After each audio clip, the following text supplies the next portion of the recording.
11 पर federal constabulary का जो हेड क्वार्टर है पेशावर सदर में, उसके गेट पर एक खुदकश हमलावर ने खुदकश हमला किया और उसके बाद 2 हमलावर ने एंट्री की है।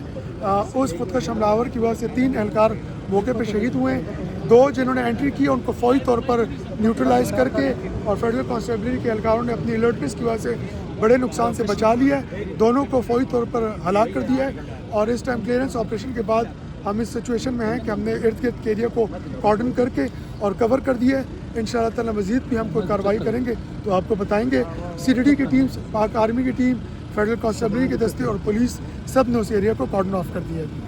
ठीक है सर। अच्छा, ये बताएं कि इस वक्त इलाका क्लियर कर दिया गया है, क्या सूरत हाल है? ये इलाका क्लियर कर दिया गया है। अंदर हमारी नफरी मौजूद है इस टाइम।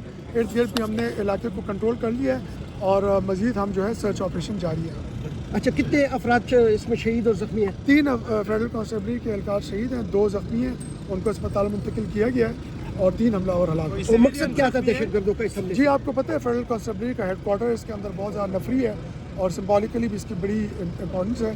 अल्हम्दुलिल्लाह फेडरल कॉन्स्टेबलरी के जवानों ने अपनी लर्निंग्स की वजह से उसको नाकाम बनाया।